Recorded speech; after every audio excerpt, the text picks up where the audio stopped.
It's very clear that Iran has stated numerous times over the decades that it has the interest and intention to develop nuclear weapons, not just nuclear energy. Has stated countless times that they want the death of Israel and other countries as well. Has supported through proxy terrorism like Hamas, the Houthis, and Hezbollah, which has led to hundreds, if not thousands, of Jews dying over the decades that we've been in war. So it's clear that Iran is not just a threat to the Jewish people in Israel, but it's also a threat to the Iranians. And whether someone is saying that we've eliminated the nuclear threat or not, that's just some person saying that. That doesn't make me believe that. I think until the regime falls and the Iranian people have true liberation and have representation amongst their people, that no one is safe. And I think Israel should have finished the job. If it's our role to be a light to the nations and to heal the world, well, we have to help our cousins and we have to help our neighbors. And we have to remove this regime and allow them to have liberation as they deserve. And as if the situation was reversed, we would expect them to help us as well. Can I just say something? It's a strange way of showing. I mean, I think you and I agree that Iranians do deserve to be liberated from this awful, oppressive regime. Absolutely. But it's a strange way to show that you care, that you care about people when you kill hundreds of them, wound perhaps thousands, force millions to evacuate their home. And this is the key point, Rudy. Overwhelmingly, what we heard from Iranian dissidents, the people who hate this regime most, was that they profoundly opposed this war, this attack. And in fact, many of them were killed at Evian prison, which Israel bombed. They literally killed prisoners who were being imprisoned and tortured by the regime. So how can you claim that this is an act of solidarity with our Iranian cousins? Well, the first problem is that you said you, and I have no part in the attack against Iran. I had But no you supported decision. it, right? Well, you don't even know my opinion. So already Okay, so starting tell from me the if you back, didn't. Please starting from the correct back, I me. said you. And I think that there's no problem with criticizing the way that the Israeli government handled things. I was in Gaza, I was in Lebanon. I myself on the ground have many critiques of what the Israeli government and the IDF directives should have been to make sure to limit the amount of casualties, both in the Palestinian side and in the IDF side. But the critique is not what we're talking about here. I think what we're talking about is it right for us to go in and to take out the regime's capability to eventually and very soon develop nuclear weapons? Now, maybe it pushed it back, but I think that the main focus of this conversation is that the Iranian people and all the world isn't free until this regime falls. Now, we can have many critiques of specifically what should have been done. This place should have been bombed. This place should have not been bombed. At the end of the day, we need to do the work. And we need to make sure that this regime falls and that the Iranian people are free. Do you agree or disagree with that? I very, very much hope that there is a liberal democracy and rather this authoritarian kind of theocratic regime in Iran. Absolutely. But I don't think that that the Israeli and American attacks move us towards that. I actually think that both the sanctions and these military attacks actually strengthen the regime. And I think that one of the reasons we know this is just by listening to the Iranian dissidents. If we care about them, we should listen to them. Overwhelmingly, the voices of Iran's most prominent dissidents have been that the sanctions regimes and these military attacks actually set back their efforts to free themselves. But we don't want to set them back. We want to succeed. And so I don't disagree that the sanctions does harm, but it doesn't succeed in removing the regime. And I do think there has to be something done, but mostly primarily from the people. Israel has to facilitate a revolution so the local peoples can stand up. We can't just come here and do all the work and somehow something's going to happen. Now, I also have a big critique of the involvement of the United States in telling Israel when to jump and how high and when we can do things and when we don't and if and how. But putting that to the side, the work has to be done to remove the regime. Sanctions are good. No one's saying that sanctions aren't good, but they don't fix the problem. It's kind of like putting a Band-Aid on a wound that neneeds surgery, and the surgery is to remove the regime and to free the Iranian people.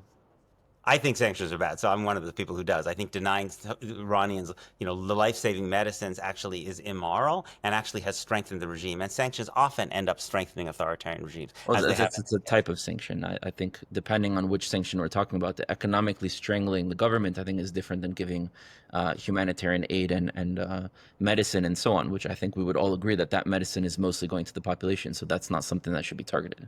Right, but unfortunately, basically what the U.S. did was basically it shut off Iran from being able to use international banking systems, and so it was impossible to basically actually get lines of credit and to trade and get the basics to develop pharmaceuticals or import pharmaceuticals, which affected ordinary people. All right, let's hope that we no longer put Band-Aids and we do the proper surgery this time.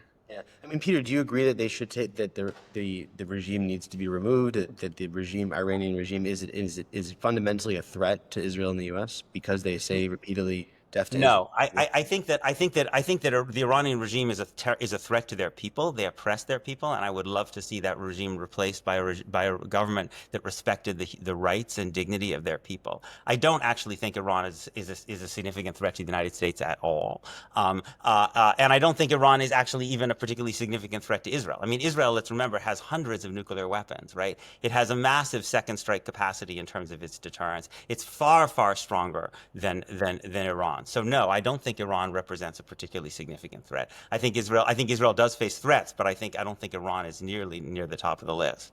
I mean, I think here you're defining a threat as an elimination of the country and a destruction of Israel. Obviously, Iran does not have that capability yet, but it can kill many Jews and it can support many people who kill Jews in Israel, like they've done on October 7th with Hamas before and after with Hezbollah, with the Houthis. So it is a threat in the region. And of course, not just to Israel and the Jews, but to other countries in the region and also the Persian people. So at the end of the day, whether it's a threat to the US or not, I don't see myself as American. It's not for me to speak on US politics, but as an Israeli who lives in Jerusalem, as a part of the Jewish people, Iran is a threat to us. Maybe not to our elimination. As we know throughout Jewish history, no nation is a threat to our elimination, but we can have severe consequences if we don't take care of our enemies before they start or try to take care of us. Yeah, I mean, it's interesting is that the Iranian regime actually, as part of the Islamic Conference, endorsed the Arab Peace Initiative, right, which would have recognized Israel if there'd been an agreement to a Palestinian state near the 1967 lines and a just and agreed upon resolution to the refugee problem. So, to me, I think what I see the way Iran operates is there's tremendous anger at Israel because of Israel's oppression of Palestinians, and Iran, because it wants to gain influence in the region, it exploits that, right, by supporting groups that are fighting against Israel. But the crux of the problem, in my view, is Israel's oppression of Palestinians, and Iran uses that. And if Iran didn't use it, Turkey might use it. Other various groups that are interested in gaining influence in the Middle East would do so if you don't address that core problem. I mean, most Palestinians would reject going to the 67 border. They don't want a two-state, they want a one-state, and that's also for most Jews. So I think that puts it to the side. And it's very clear that Iranians, the government, does not care about the Palestinians. I mean, one of the only people that was killed on their first attack when they attacked Israel was a Palestinian.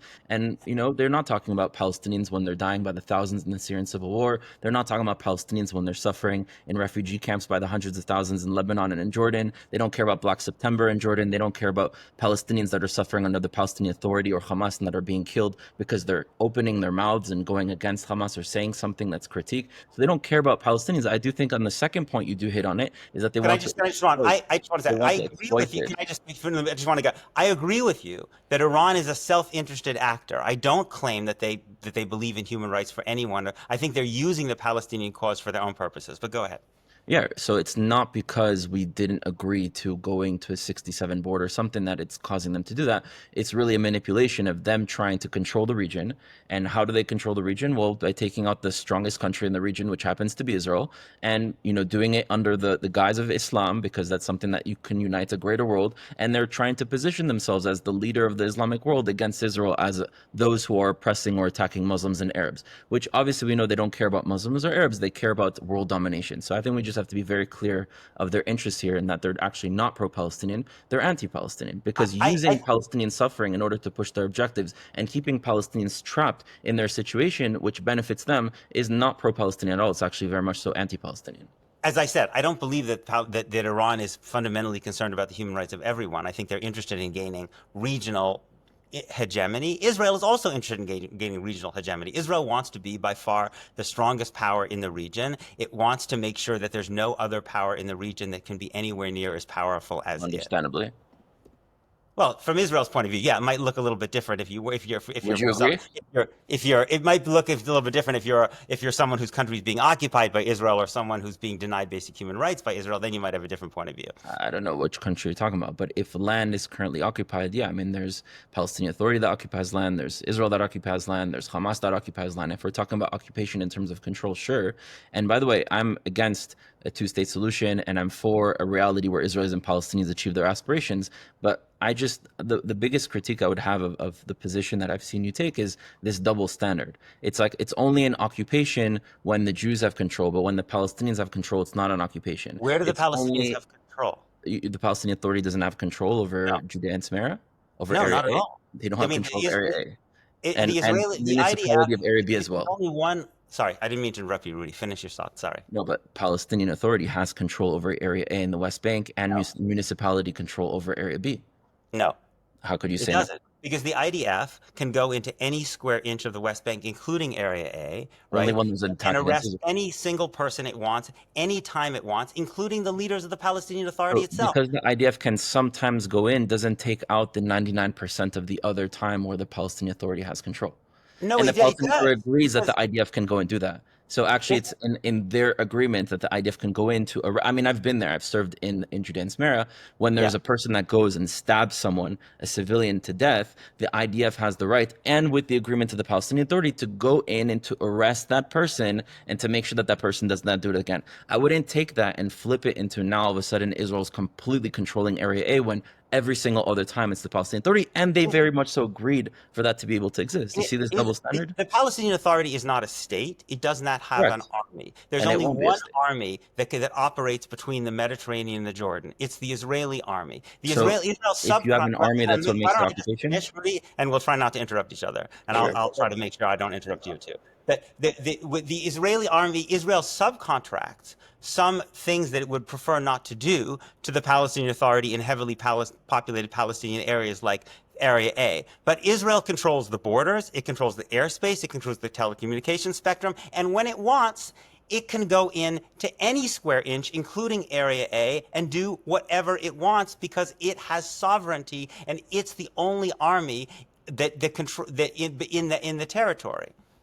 Having an army or not does not mean that it's an occupation or not, because the army is not present in Area A unless it's going in for a particular reason, which is most of the time to take out a terrorist that just killed someone, or to allow Jews to go to somewhere like Kever Yosef, the tomb of Joseph, so that Jews don't get killed in the process of going there. And all those things that you mentioned, that Israel controls the airspace, that's all agreed by the Palestinian Authority. So if we're going to give them credit for having the ability to choose what they want, this is what they chose. Now, I don't think the Palestinian Authority is a legitimate force to begin with. Most Palestinians reject the Palestinian Authority. I mean, what are they on the 20-something year of their 4-year term? This is a completely corrupt system, and we have to create a system that is equal for all, from the river to the sea, for all peoples.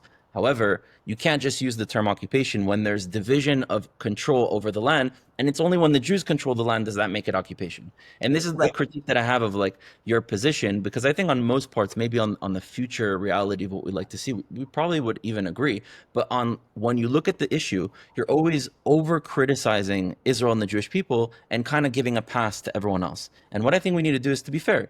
You know, yeah, it's rightfully so that the Jewish people control Judea and Samaria. You look in land and you find Jewish history. It happens to be that Area A, they don't really control, and Area B, they only control militarily with not municipality. One day, Israel will control the whole area and create a reality of freedom for all peoples in the land. And we have to say that openly and proudly as Jews. Okay, I think the crux of the difference is that you don't think that Israel controls Area A and B. I think Israel absolutely controls Area A and B. It's just operating through a form of subcontracting. This was historically been called indirect rule, right? Which is that many powers don't want to actually have to have their own forces there in the area. They have a subcontractor. The Palestinian Authority in Area A and Area B serves as Israel's subcontractor, but Israel has ultimate control. Even the members of the Palestinian Authority itself need Israeli permission to travel, right? They're not a sovereign government. They are under the control of the only government Not that to has travel in sovereignty Area between the A, river and the sea, which is Israel. to travel into Israel, because now they're going into Israel. So of course you need permission to be able to travel. But to going from Area A to Area A, they don't. Now for Area B, I do know that the military controls Area B, and municipality, it's the Palestinian Authority. But for Area A, it's complete security. Their own forces control it. And yes, sometimes Israel can go in to create justice for reality that they should. And one day there won't be a Palestinian Authority reality. So I But think you just, sorry, I'm sorry, Rudy, go ahead. Sorry. I think that the main, because as Jews, we tend to go into the details, but I think what's most important is to talk about where are we going towards the future. Because I've realized over time you've kind of rejected, or you think it's no longer viable to have a two-state solution, which in my opinion was never viable. We'll get to the two-state solution. Right. I want But I just want to emphasize that Rudy keeps saying that Israel doesn't have control over Area B, Area A, No, except no, when I it said wants Area to B. go into Area A, either because it wants to arrest someone or because it wants to allow Jews to go and pray there. So it does actually have control. If we said that Canada only goes in and basically arrests people in the United States when it wants to, right, we would be accepting that Canada has the sovereignty to do that, right? So the fact that it doesn't use it that often doesn't mean it doesn't have that control. it has the ability to go in per the authority of the Palestinian Authority only when it's going to arrest someone for a crime or when it's to protect Jews to go to pray to Kever Yosef. Now, the tomb of Joseph, Jews are allowed to go there once a month, once every 2 months, sometimes once every many months. So we're talking about a one-night, few-hour period. You're going to take that and say, now Israel has control. You're going to take the few times, not every single day, but whenever it happens, it can be once a day, it could be once a week, it could be once a month, that Israel goes and arrests someone for doing a crime, for trying to go and kill someone, and you're going to take that instance and say, because Israel went and did that per the authority and with the agreement of the Palestinian Authority that controls the everyday life here, now Israel has all the control. You know, you use things that I agree with you, that Israel is allowed to go there. I went there myself. You know, I've been in situations where Israel has to go and arrest someone that went and killed civilians. I've been in those situations, but it's not every day and it's not all the time. And it's Can I ask a going question? in and going out. I want to take what Rudy said and Go put it ahead. different. Go ahead, Jack. Is there a distinction in your mind, Peter, between control in the sense of Israel can come in and arrest people, you know, option one versus option two, where Israel literally has like checkpoints and daily control? Is there a categorical difference? I think what you're saying, Peter, is that there's not a categorical difference. Like, as long as Israel has the ability to interfere, then they control it. And what Rudy's saying is that there's still a distinction. No, to me, I mean, there's a distinction in the way Israel decides to have to administer its control over this territory. Absolutely, right? But there's not a distinction in the fact that there is one state that has fundamental control over the territory between the river and the sea. It had it before the Palestinian Authority was created. Let's remember, right? Israel took the West Bank in 1967. The Palestinian Authority wasn't even created until 1993. So Israel had that control before the Palestinian Authority was created. It would have that control if the Palestinian Authority ceased to exist. The Palestinian Authority is just a mechanism by which Israel administers its control over the West Bank. Sure, on the big basis of the borders with Jordan and everywhere else, but locally, when you go into Area A, I can't go into Area A. In fact, with people recognize me, I would be killed. So the reality is that we don't have control over that region. The Palestinian Authority has control over that region. It is true that at some times the IDF can go in for a valid reason, go in and out. Now, if you're going to criticize that, that's fine. All I'm saying is be specific about it and don't give this like umbrella statement as if like Israel's controlling every single aspect of life. If it only is controlling a few hours of going in and out to take out someone that actually committed a crime, or a few hours to go and to protect Jews that in the night, in the middle of the night, they're going to pray in one of the most important Jewish members of Jewish history and to protect this place and to clean it after it was destroyed by, unfortunately, some people that were there that don't like the Jews so much. Yeah, I mean, there are other analogies we could look at, right? I mean, in apartheid South Africa, South African soldiers very rarely went into the homelands that were created to be self-governing black supposed countries, right? But but South Africa still ultimately had control over that territory, right? The question of how often you decide to directly send your troops in doesn't determine whether you have ultimate control or not. Israel has ultimate control. If it wanted to put all of the Palestinian Control. If it wanted to arrest Mahmoud Abbas tomorrow, there would be no state or army that could stop it. It has the power to do that. But America has the power to send nukes onto another country. Doesn't mean it controls because it has the ability to go and destroy another country. But those are sovereign countries. The Palestinian Authority is not a sovereign state. Just because you have the ability to exert more force than another country doesn't mean you control it.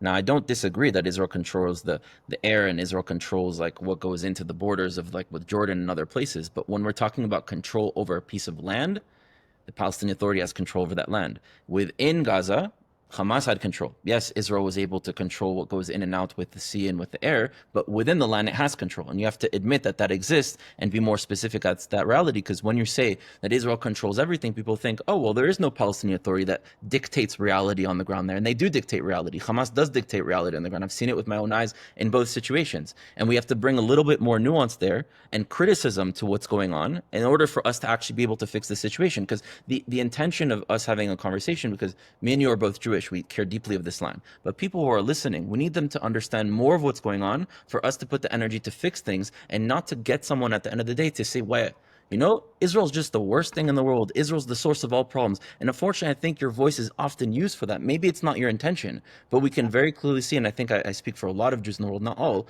that they see your good heart that speaks as if you care about the Palestinians, but at the end of the day, people manipulate you, manipulate your words, manipulate your image, and use you as like a sort of token that says, oh, well, a Jew said this, and now it validates my claim to think that Israel's the source of all problems. Well, I don't think I've ever said that Israel is the source of all problems. I think that it You is platform people when to do it. when one puts out makes statements that one believes are true, right? Which is, I think, the fundamental obligation of anyone who's in public life is to say what you think is true, where you can be wrong, but it's to say what you think is true. Then what people say, what people do with that information. I mean, certainly certainly Tanakh itself, right, is a compendium of many, many stories about Jews behaving very badly, right? And we know throughout history that, in fact, anti-Semites have used even the stories in Tanakh itself as a reason to be hostile to Jews. To me, the fundamental impulse, the obligation is to speak what I believe is true. How other people respond to that is not something I have control over. It's not Peter's responsibility what people do to terrorists, but Rudy, can you reframe? No, but I do think Can it you is, reframe what you and just I said? don't think what you're saying you don't believe in. What I will say is what you say has value and has effect on others. And I'm not saying say something different, but maybe when you say something differently by adding more information or more context or being more specific on situations, it would allow a person that's listening to what you're saying and not coming to the conclusion that we're the source of the problem. That, of course, you should be against anti-Semitism, but sometimes you're actually playing a role in allowing anti-Semites to be platformed and to speak and say, oh, well, this Jew agreed with me, so I must be right. So I'm not saying you should ever say something that you don't believe in. I'm saying be more specific and give more detail, give more information, give more nuance, so that the public that is listening to you, that you do have a responsibility to make sure people understand you, not that you're just speaking your truth. Because you're a very smart person and you're going on TV and you're going online and you're going to podcasts and you're meeting big people who have influence on the world. You have a responsibility to make sure that what you said is understood and not just I said the truth and that's all that matters and anyone can misinterpret it and it doesn't matter. I mean, I will say because I speak to Palestinians, if not every day about politics, most days.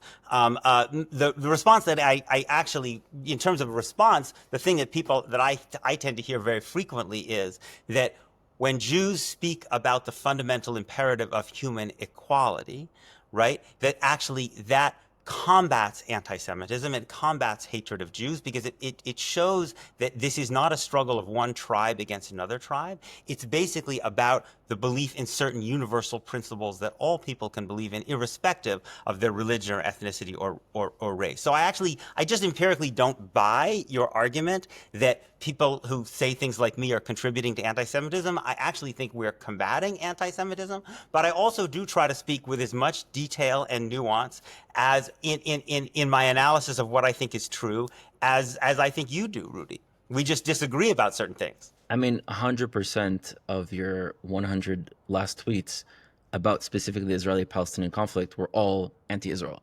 That's not providing nuance. There's no criticism of things that Hamas is ever doing. And if you do it, you kind of slip Have it you in read to my kind of book? say, I have not read your book, but I've just said, you know what, let me look into this. And this is like a exercise that I've done also when I was a student at Columbia for J Street that claimed to be a Zionist and claimed to be pro-Israel and fighting against anti-Semitism. And then you look at their tweets and you look at the things they do in action, not in theory. Your book is like your theory, but in My book practice. is not my theory. My book is my statement of what I believe about this. You Okay, didn't even read it.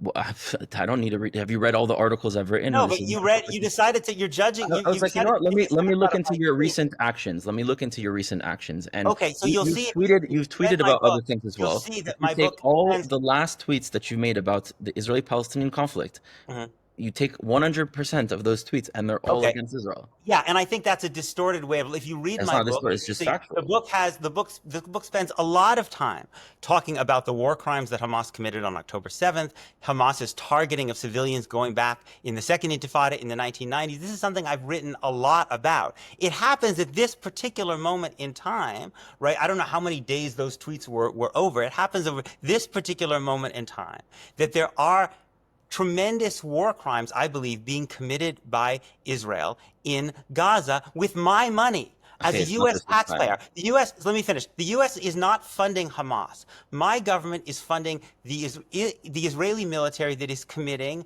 right, even according to Israel's own human rights groups, very grave crimes. So that might be why at this moment I'm focusing more attention to this. But nobody who looks at my record in general, including the book I've just published, could possibly say that I ignore Hamas's crimes. Go ahead. I mean, I've noticed this when people write books, they expect that everyone's read their books. I haven't read your book. Maybe one day I'll read it. But outside of your book, I'll comment on that when I know what you wrote. But if you look at your tweets, not just in this time, throughout time, the majority of your tweets when it comes to the Israeli-Palestinian conflict is probably 90% throughout time. It happens to be 100% over the last 100 posts, but 90% is going to be about finding a way to make Israel look bad. And all I'm saying is bring a little bit of nuance. You know, no one is saying that criticizing Israel is bad. I don't know one Israeli that doesn't criticize Israel. I criticize Israel all the time. But when that's all that you're doing and the image that you're presenting is always, how do I find a way? Right. Maybe I'll mention October 7th so that I can like be seen as like, okay. But Oh, then everything I'm doing in practice is to try to make Israel look bad.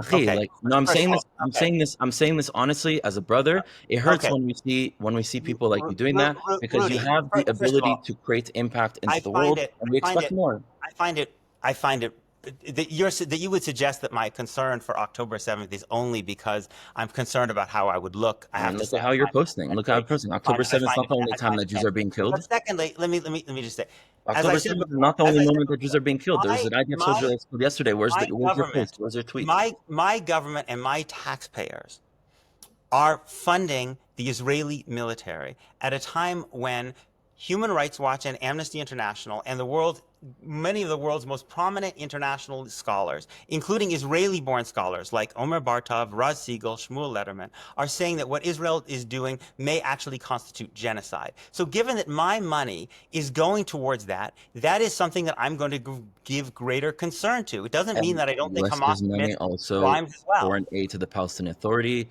There's a lot of aid going to Hamas, and you're not going and criticizing those sides. There's U.S. government aid. aid to There's Hamas? aid. There. I mean, there's actual physical aid going in, right? There's physical aid being sent by the U.S. So there's something related to your tax money The towards U.S. Hamas. doesn't arm Hamas. I'm not saying that it arms Hamas. It gives them Okay. aid. You're talking about finances. Okay. I'm So talking about finances. weapons. I'm talking about Okay. weapons. Well, you know, I'm against the U.S. foreign aid to Israel. Okay. It's not actually money being given to Israel. It's weapons that makes us be dependent, that allows the U.S. to control us. So we're on the same page there. But the U.S. also gives weapons to Egypt and to other countries, and you never criticize them. So you see, it's That's not always when true. you want That's to. not Rudy. You keep saying I never. How would you know? I've supported very explicitly. I support the Leahy Law in its application to all countries, very much including Egypt, which says that the U.S. should not give weapons, military aid to units of foreign militaries that commit gross human rights abuses, absolutely including Egypt.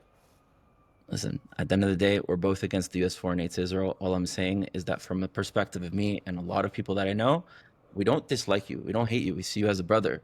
But we find it that a lot of anti-Semites, a lot of very big speakers, you like rush to get onto their platform to be accepted and to be liked, and you say all these things. And to us, it feels like you find the opportunity for the anti-Semite to somehow Okay. accept you. Okay, And you know Rudy. what? At the end of the day, they see me and you the same, because we're brothers of Am Yisrael, and all the Jews who sided with other forces that stood up against them, at the end of the day, realized that it was a big mistake. So all I'm saying is to be a little bit more just and a little bit more balanced in I, your approach, and not always to blame Israel for everything or make it seem as if I, Israel's a I, source. I, I, I blame Israel to the degree that I am complicit in what happens because my taxpayer money is involved in that. I have a greater moral responsibility for things that I am paying for than things that I am not paying for. That seems to me a I basic feel like that's a moral cop. proposition as an American, Like at the right? end of the day, we should be against the U.S. foreign aid to Israel, not because it's your money going anywhere, but because that forces Israel to be dependent and allows Israel to push its military-industrial complex and to push policies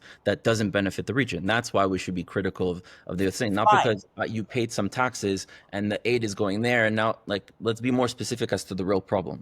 No, okay. I mean, I think the problem is that I don't want my taxpayer money to be used to commit human rights abuses anywhere in the world, including in Israel and Palestine, right? So that's my view. I'm sorry if your friends have a particular view of me. I don't know. Other people might have a particular view of you. My responsibility is to try to speak the truth as I believe it, based on the principle that I believe all human beings are created equal in the image of God.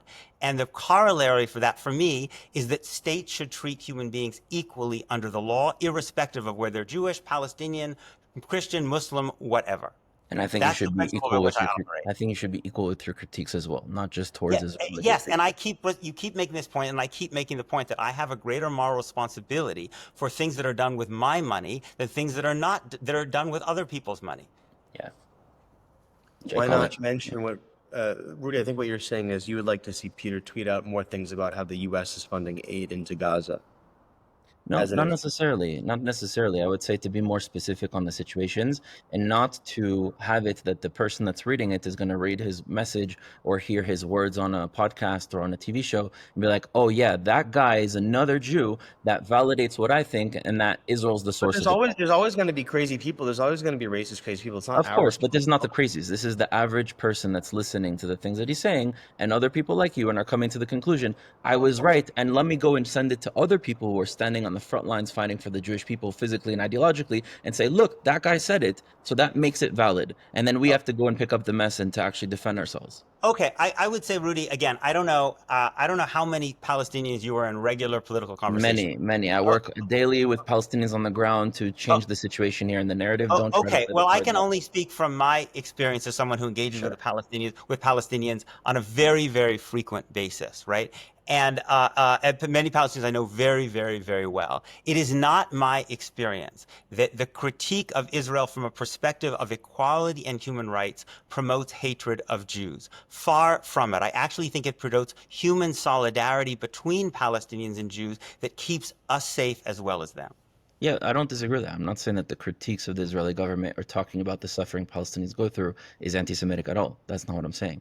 What I'm saying is that when you analyze a situation, whether it's a specific micro situation or a macro situation, and the way you speak about this makes the onus all on Israel, the responsibility on Israel, and the source of the problem and their apartheid, genocide, ethnic cleansing, colonization, settlements, all these buzzwords to play on the emotions of other populations who've actually been through genocides, apartheids, colonizations, and settlements, and gets them to the conclusion that Israel's doing the same thing as the other countries that have done. And I'm going to say that as a Jew, and then people use your voice to then go and tell other Jews, well, you see, a Jew said it, so it's legitimate. So I guess when B'Tselem said that Israel was practicing Okay, apartheid, how and could when you source Yassin said that Israel B'Tselem? was practicing B'Tselem, apartheid, everyone in Israel knows B'Tselem is like paid by foreign countries that are pushing false information everyone in Israel, constantly. Rudy? What? Everyone in Israel? The You're majority of speaking Israel, for the yes, entire the population, majority of including the Israel. 20% of Israel The Palestinians. majority of Israelis know that B'Tselem is fake news. And the fact that Okay. you source B'Tselem What? shows that it's What? been a Sorry, little bit of a long time that you I know haven't been back plenty of on the line, and if not, maybe you should get out of the I echo know chamber plenty of. when you're here. I don't know why you think that you have more authority to speak than B'Tselem, which has actually people working on the ground Because the gathering majority of the information Jewish about these human people rights say abuses that all the time. B'Tselem is fake news and constantly they're reporting Okay, false information. that's Same your thing as that's Sholem your Shtika, and same thing as all these organizations. okay. It's like a type of a Jew, you know? It's like a woman that goes through an abuse. There are three ways in which a woman can respond. She can fight back, she can pretend it's not that big of a deal, or she could side with her oppressor. And so you have Jews who stand up to anti-Semitism, you have Uh, Jews who pretend it's not a real thing, and you have Jews who find a way from really bad to not so yeah, bad I to mean side with their oppressors and to this make is excuses for really. these things. I think these are really unfortunate slanders against people, I'm many not of whom making I any know. slanders. But You're my just question is, throwing out. let's instead of attacking people ad hominem like you're doing, I Rudy, did not make why don't any you ad tell me hominem what you think? attacks. What do you think that Palestinians and Israeli Jews are treated equally in the West Bank? Um, I don't think a Jew has a right to have any equality in Area A, and I think Palestinians don't have any equality in Area C, and there's major problems in Area B. So if we're going to talk about the injustice, there's an injustice throughout the board and in many different ways, and it's not a competition. I believe in a reality from the river to the sea, which would probably also eventually include Jordan, where every single Israeli and Palestinian has full equal rights. That's Do what you I think they believe have in. those now? No, I don't have a right to go into Area A. Palestinian doesn't have a right to go No, into but Area C or Israel. No. Do all Israeli Jews in the West Bank have the right to vote to have citizenship in Israel? In Israel, yes. They don't have a Do right to any have any Palestinians in the West representation Bank in the have Palestinian citizenship in Authority Israel? controlled areas. Do any Palestinian citizens in under Israeli control in the West Bank have the right to have citizenship in the country in which they live? Palestinian citizens that don't live in the country of Israel, they do not. Just like I don't have a right to have rights over there. You No, see where there's a difference? none of the Palestinians who live in the West Bank, all of whom live under the ultimate control of Who live Israel. under the Palestinian Authority. They live under the. Okay, we're back to this. You have Because the yourself idea can admitted, go Rudy. in once in a while Yourself, for a legitimate reason, that means that there's no okay. control that the Palestinian Authority has. You yourself admitted that the Israeli army can go in to every single area of the West Bank if it wants to. It just decides If how it often it needs wants to, to. per the agreement and in Okay, you accordance think with it the needs. Palestinian Authority. Oh, okay, Yes, when someone goes and kills so someone, they need to go in and those take that person Palestinians and those stop him from doing that again. Yes. those Palestinians live under Israeli control. right? Israel controls the airspace, Israel controls the borders, Israel controls the telecommunication spectrum. The IDF can go wherever it wants in the West Bank and arrest people, right? And so the question is, do any of those people have citizenship in that state who are So Palestinian? they don't live in the Israeli state, so they don't have rights in the state, but I do want one day for them to have rights in that state. But Go ahead. the Israeli Arabs, who are also Palestinian, the same members, do have equal rights. The reason why the Palestinians who are living under the Palestinian Authority or under Hamas don't have equal rights within Israel is because they're not under Israel. They're not Israeli civilians. What about from 1967 to 1987, about 1993, before the Palestinian Authority was created? Who were they living under then? Right. Well, if we go even earlier, when 1967, when there was a war waged by the surrounding countries to eliminate Israel and attempt to ethnically cleanse and drive them from the river to the sea, there's consequences to the war. And eventually with the Oslo Accords, they decided to partition this land into three different areas. Over 1967 to 1993. Whose control? What state were those Palestinians? What caused it to be controlled under that state? Right? It's not Israel that decided, you know what, I'm going to go into Judea and Samaria, the West Bank, and just take control and not give people rights. No, the surrounding Arab countries waged the war, and you have a right to annex a land in a defensive war. Happens to be unfortunate that Israel didn't annex that land, and eventually the solution was found between the Israelis and Palestinian Authority to create this area A, B, and C, which I disagree with. It's a horrible decision. It's a horrible situation. Palestinians are suffering. They have to go through checkpoints when they go from one place to the next. They don't have access to resources that they should, to development of infrastructure, and so many different things that are happening. I want Palestinians to see an IDF soldier and feel that that is an army that represents them, that it does not currently exist.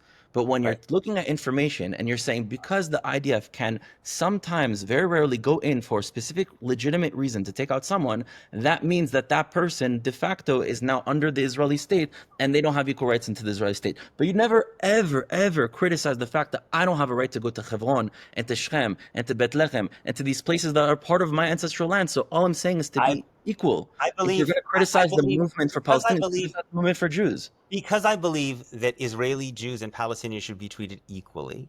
I believe that Israeli Jews should be allowed to live anywhere in the land, including Hebron or Shechem or whatever, as living under legal equality with Palestinians. But I think the fundamental problem is here, right, is that when I say that Israel controls the West Bank, right, all of the West Bank, and denies Palestine and Palestinians who live under the control of the Israeli state don't have legal equality with Israel, don't even have citizenship, don't have free movement or due process or the right to vote for the government that controls their lives. I am speaking something that is not only that is the consensus among not just Israel's human rights organizations, but among Amnesty International, Human Rights Watch, B'Tselem, in Yesh Din, and the United Nations. Now, what I'm going to be told is that all of these organizations need to be disregarded because they're self-hating, anti-Semitic, can't be trusted, and I have to trust Rudy, right? I don't use the term self-hating. I don't like that term. I don't like the term self-hating.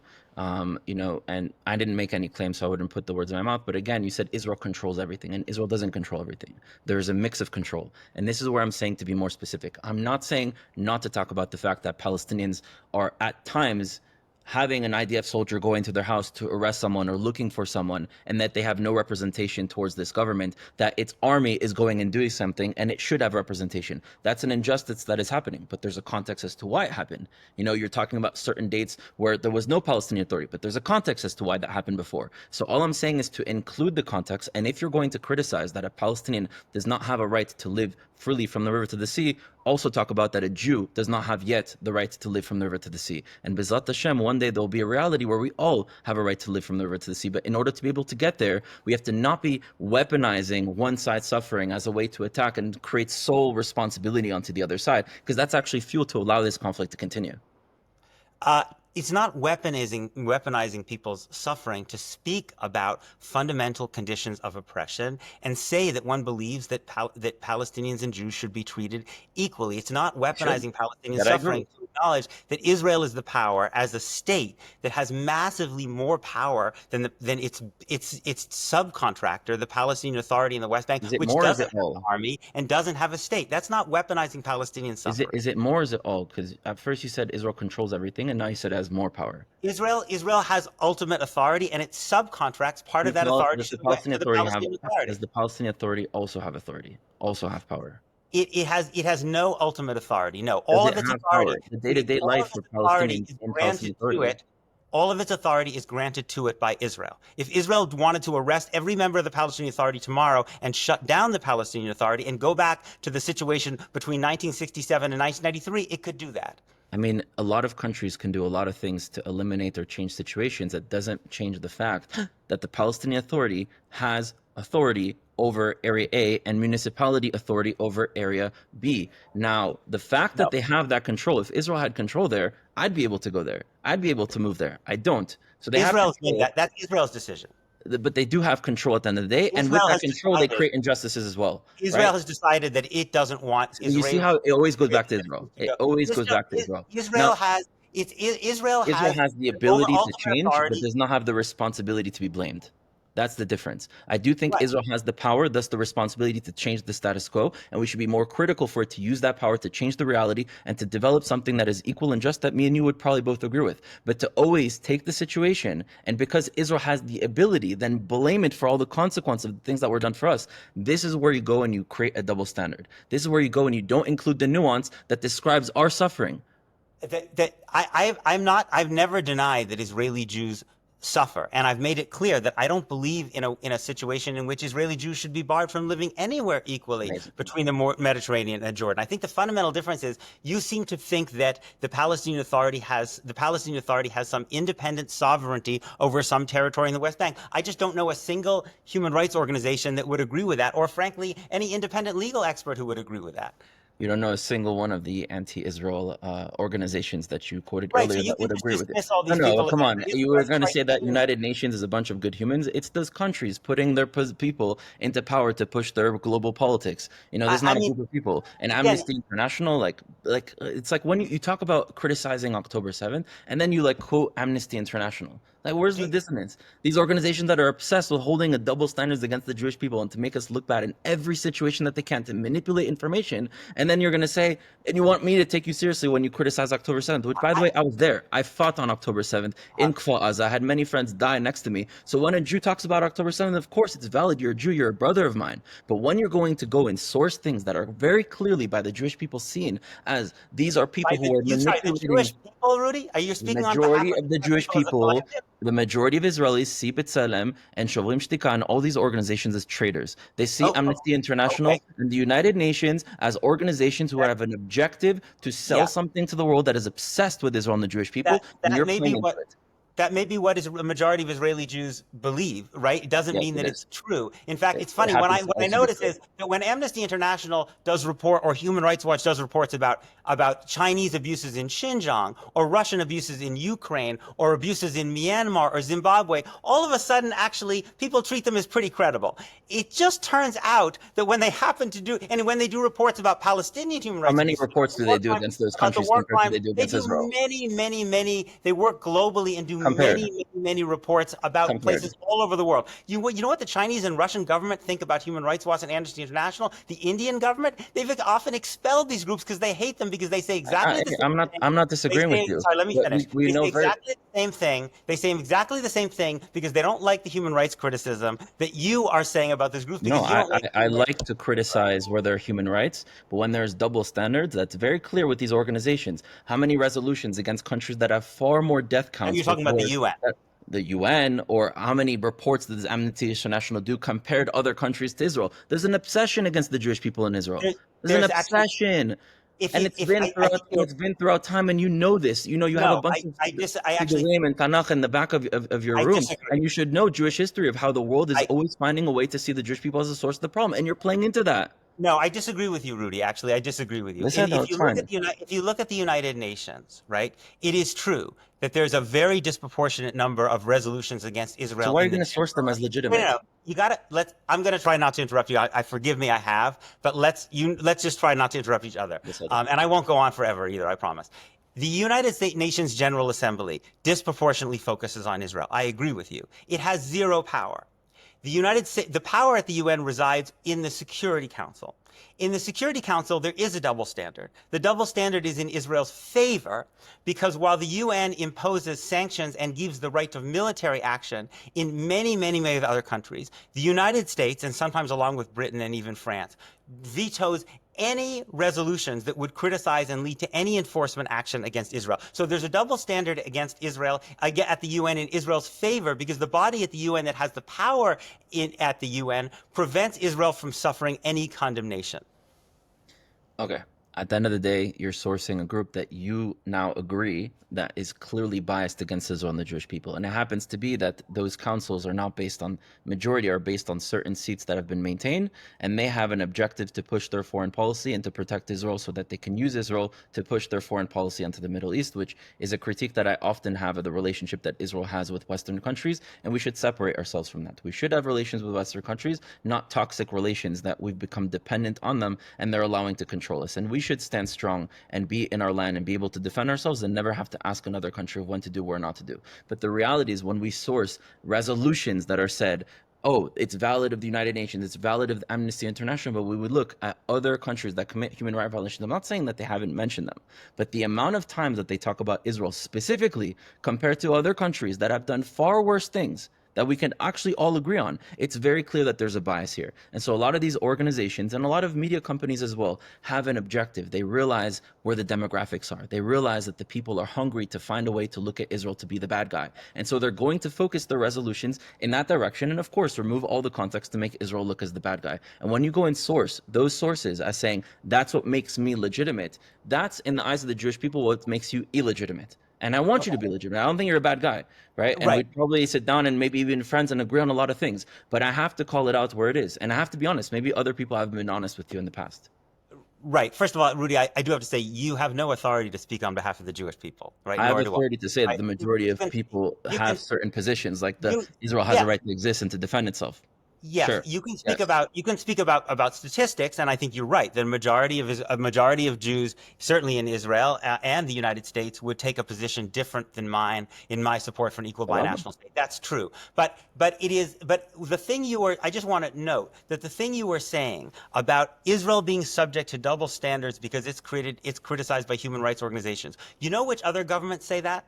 Virtually every single major government that gets criticized by human rights organizations gives exactly the same response towards itself when it's criticized by human rights as you are doing. What you're saying is exactly the same kind of thing that every government says when it doesn't want to be criticized for its human rights abuses. We can back it up. And by the way, I criticize the Israeli government, but we can back it up. We can back the fact that there's a double standard and an obsession against the Jewish people with organizations like Amnesty International and the United Nations. We can back it up with facts. The fact that someone else said something similar to that in a different context, they can't back it up with facts. We can back it up.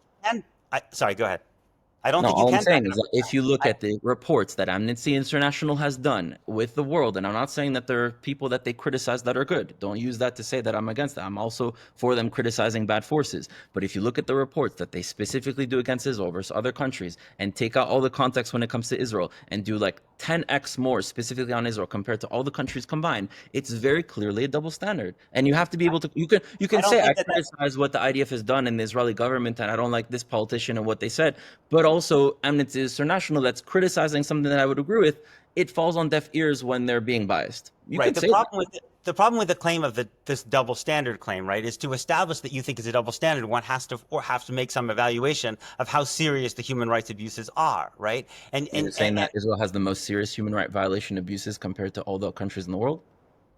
Not in general, but I do think that Israel is committing the crime of apartheid, and I think that many international legal scholars, including Israeli-born ones, now think it's even crossed into genocide. So if you're a human rights organization, it makes some sense to be concerned about that, particularly now. Yes.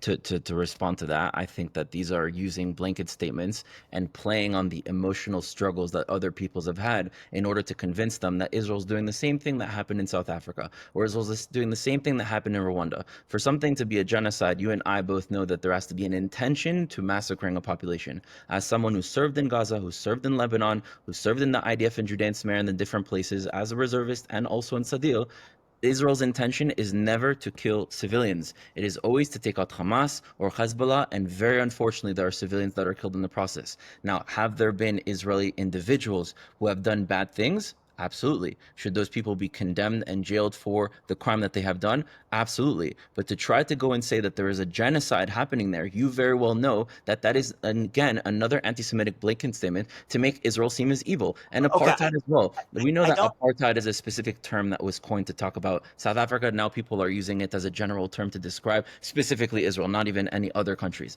And we know, yes, there were Bantu states and other systems, but fundamentally at the end of the day, there was one country with one government, with one force, with different rights for different peoples based on skin color. Right now, there's a separation of land where I don't have rights to go into Gaza. I don't have rights to go into Judea and Samaria, into Area A, and that is wrong. The same way it is wrong for Palestinians not to be able to access the entire land and to have equality for all of us. That's not apartheid. What I'm saying, let's be more specific to describe the experiences Palestinians go through and Jews go through to create a better reality for both of us, rather than using words to demonize people and to make people think that Israel is an evil force. Because when you go and use words like that, maybe to you, it's like, I'm going to use these words and I'm going to make myself look valid to this group of people. But at the end of the day, what you're doing is just making more fuel for the conflict to continue. No, There's no Rudy, future for people don't Israelis need, if people Palestinians don't, with disappear. all due respect, people don't need me to use words for them to see that Israel's treatment of Palestinians is fundamentally unjust. No, they Right? use They you as don't an need excuse that. for their They anti-Semitic see that agenda. in front of they see that in front of their eyes.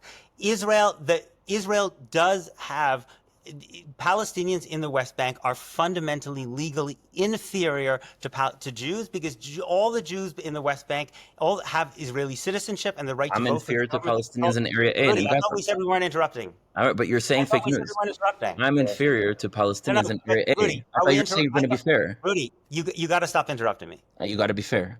No. That you can say I'm wrong after I finish speaking, and then you can tell me why I'm I not just fair. asked that you be fair. Okay. You can explain why I'm not fair. There are two different legal systems in the West Bank, one for Israeli Jews and one for Palestinians, right? That is a system of systematized legal oppression. In terms of the question of whether Israel targets civilians in the West Bank, Israel denied earlier this year all humanitarian aid into the West Bank, into Gaza, for everybody, not just denying aid to people, members of Hamas, to everybody, right? Israel's stated government policy is the expulsion of all Palestinians from Gaza in accordance with the Trump plan. This is very obviously targeting of civilians, the entire population. Okay, so to respond to your points, when it comes to Judea and Samaria, the West Bank, I don't have rights in a certain land, in specifically Area A, and Palestinians don't have rights into the rest of what is considered Israel. That is wrong, but it's equally wrong. You can't just talk about the fact that Palestinians don't have rights into the rest of Israel and not mention that I don't have a rights over there. There is an injustice that is happening, and it's not a competition, but it's happening on both sides, and it's a wrong system that exists. But let's be more specific in order to correct it and not just prioritize talking about one and making seem the other as evil. In terms of aid, the only time Israel has stopped aid is because they knew that that aid was going to Hamas, and that Hamas was either stealing it for their own soldiers or was using it to resell to Palestinians, which they wanted to stop.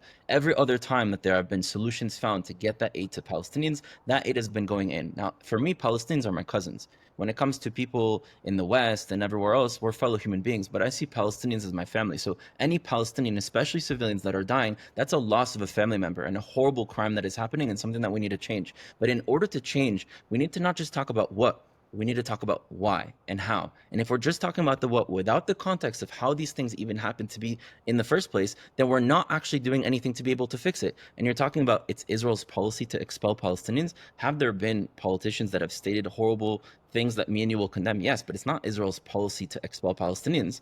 No, that's not Israel's policy. How Benjamin can you make such Netanyahu a did claim? not endorse the Trump plan. If someone is saying that we want to propose others to go and move out of this land, which by the way I'm against, I don't think there should be any sort of relocation that is happening. I'm very much so open to the idea of the right of return for Palestinians, because I understand fundamentally for the Jewish and the Palestinians there are some non-negotiables, and that is a non-negotiable that exists on the Palestinian side. And I definitely don't want anyone kicked out from their land where they're living currently right now. So that's something that I'm against. But it is not the objective for Israel to expel every single Palestinians, because some politicians have said that we're open to the idea that Trump is going to relocate per the decision of the people and with an allocation of money and finances to be able to go and do that in exchange. Now, again, I'm against this policy, but to jump from there to then say that it's Israel's policy to expel Palestinians, which again, you're dog whistling ethnic cleansing, is not Israel's policy. and we can be critical of the things that it's doing and critical of the policies that we're against without jumping to using these terms to make Israel look evil. And that's, I think, the fundamental thing that we disagree with. I think we'll agree on the specifics, but when we go on the macro, you speak in a language that at the end of the day, someone hears and they're like, well, you see, another Jew that affirms my belief that Israel is the source of all problems. Yeah, I don't think I'm gonna just make, because it's been an hour. I'm gonna make a last comment, and then I'm happy to give Rudy the last word, and I'm gonna bring this to a close. But I believe that first of all, let me just say one thing about the apartheid claim in the West Bank, and one about the Trump plan. I think the fundamental thing that that's misleading about what Rudy says is when he says, I can't go into areas A of the West Bank and the Palestinians can't go in these areas, is that this entire system was created by Israel as the only sovereign. So it's a little bit like saying a white South African is equally discriminated against as a black South African because white South Africans were not allowed into the homelands that were created by the South African government in the 1980s, whereas black people were not allowed out of those homelands. The South African government created that system, right? The Israeli government has created this system, and that's what I think is misleading about what Rudy's saying. On the point of the Trump plan, the point of the Trump plan is not that we will ask Palestinians if they want to leave. The point of the Trump plan is that Gaza will be evacuated of Palestinians. Benjamin Netanyahu, not some politician, the Prime Minister of Israel, emphatically endorsed that plan and has said he wants to think about how to put that in place. So that, yes, you may think ethnic cleansing is an ugly word. It is an ugly word. That is ethnic cleansing. Whether Israel will succeed in doing it is another question. But it is the stated policy of the Israeli Prime Minister. I'll give you the last word. Sure, and I do appreciate your time. And for those who are watching, I think that these are important conversations we need to be able to have with respect. Although, you know, we're debating, we're speaking, we do respect each other. And I think that other people should continuously engage each other, especially if it's different opinions. I agree. I will say that, again, you used an example like South Africa to try to, again, position Israel as the evil white guy. And then this reality that exists is created by the Israelis and the Palestinians in the Oslo Accords. It's a reality that we don't agree with, that we're against, but it wasn't created by one. And even if we can say Israel had more power, so because of that, you're still not talking about the injustice that I can't live in the land. And that's my point. When you're talking about an injustice, talk about the whole injustice. And I also do that as well. In all of my posts where I'm talking about Jews having the right to live in Judea and Samaria, I include that Palestinians are also a part of this land and that we should not forget their rights as well. So all I'm saying is if you're going to go and hyper criticize one, let's be a little bit just at least to your very own people. And in the end, when it comes to the Trump plan and, you know, the post that he made with like future Gaza with Trump Riviera and gold idols and all this sort of nonsense, we're both against that reality. There is no future where Israelis or Palestinians will be disconnected from the land, because even the Palestinians, the vast majority of them, descend from Jews that were converted to Christianity and Islam, mixed with other Arabs who've poured in and have created this new post-colonial identity that has developed after the colonization of Judea by the Romans. And we both exist here. We both have a connection to this land, and that is eternal. So at some point, we have to come together and to figure out what are the non-negotiables on both sides, which there are clear non-negotiables on the Israeli side and clear on the Palestinian, and they're different and they do not compete, and to try to work that together. And I think the energy that we have as we go and do this work in the world and speak our message and to try to change minds, we should be using our energy to try to get us to that future reality where we live together with justice, and not just use justice as a tool to go and say, oh, I can speak against the Jewish people in Israel and have a lot of people agree with me and like me, even though it's not really doing anything to change. In my opinion, that's my critique, but I do appreciate you giving us the time to be able to engage. So do I. Thank you both. This was awesome. You guys are awesome. All right. Absolutely. It was my pleasure. Nice to talk to both of you. Likewise, Yeah. Achie. Be well.